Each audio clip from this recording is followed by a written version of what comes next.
Like Baomer. Such a confusing date to me. For two reasons. Because two things happen on that day, and none of the two explains the happiness, for me at least. Well, first, the story of the Gemara in Masechet Yevamot, the famous story, why we are in the morning, and basically, the Rama who writes that that day is the day that the Talmidei Rabbi Akiva, Pasku milamut, they stopped dying. Okay, so let's pause on this for a second. They stopped from dying. They all died! What do you mean they stopped from dying? Oh, so there was 23,999 people died. 24,000, okay, that's it. Pasku milamut, now we could party. What kind of a thing is that? It's a calamity for the Klal Yisrael forever. We're still in mourning for that. Last week we explained a little bit of a different view on that, a different angle, but it's still the same Gemara, and it makes no sense. So they stopped buying, so therefore you're happy, it makes no sense. Okay, so now the Kabbalah comes and says, according to the Zohar, that this is a day, perhaps, that Rabbi Shimon Bar Yochai was niftar. Okay, according to Halacha, we're not happy when people die. Okay, even if they are big Chachamim, even if it's Rabbi Shimon Bar Yochai, we're not happy. There's actually a Siman in Shulchan Aruch, Siman Tav Kuf Peh.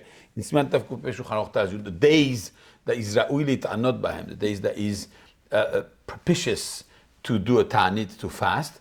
And the whole list is basically things that happen in Klal Yisrael. Many of the points, many of the dates are days that tzaddikim were niftar. A day of tzaddik niftar is not a day that we make a hilula, like they call, or make happiness, and we don't do these things.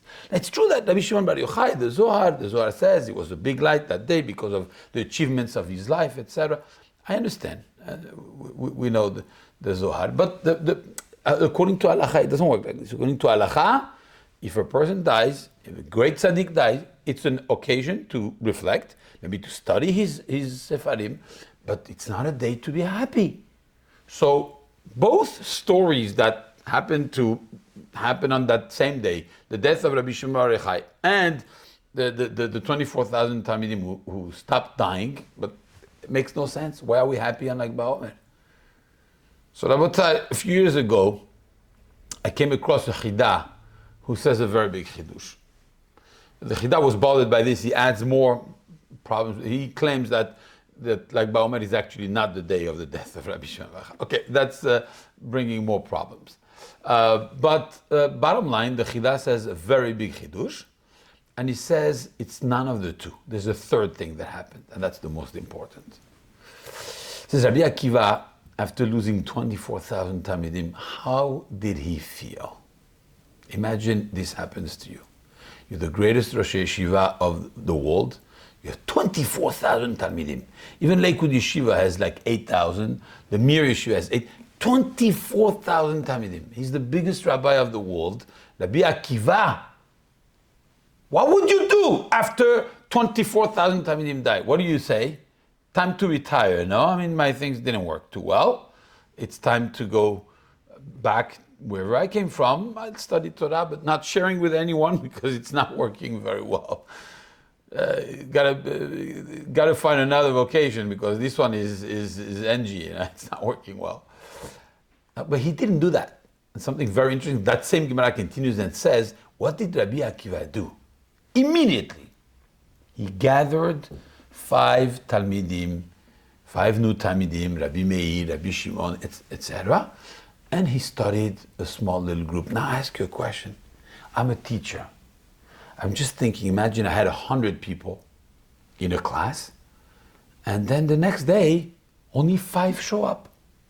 I would be devastated. What's happening? Why aren't people coming anymore? It's very sad. Imagine he had 24,000, and then the next day he starts with 5. And he started again, and the Gemara tells us, if he didn't start, we wouldn't have the Torah today, because all the Tanaim came from that. Rabbi Akiva teaching 5 Talmidim. And these 5 Talmidim are the entire Torah that we have today.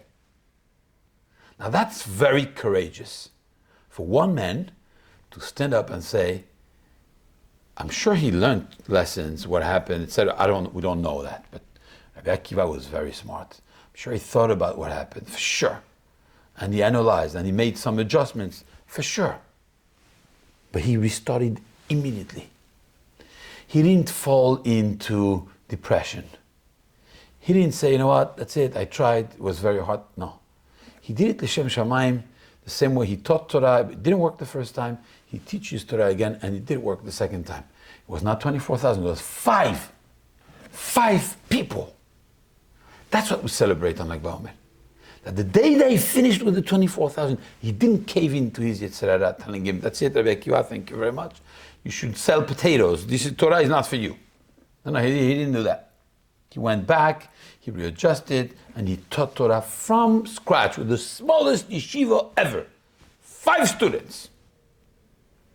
That's what we celebrate. Because that's really the character of the Klal Yisrael, is that when we are in situations of great difficulty, that's when we gather our strength and we rebuild. It happened after the Shoah, and it's going to happen after the situation we are in, I have no doubt. Because Klal Yisrael, when they go through difficulty, they stand up and they build. And that's what we celebrate, and that's why like Baomer this year is so much more meaningful. Because if you look at it with this lens, we have big hopes, Be'ezrat Hashem, that in the situation that we are in, Klal Yisrael will rebuild based on all the sad history, the sad situation that we are in. I have no doubt that Klal Yisrael will excel once again. Shabbat Shalom.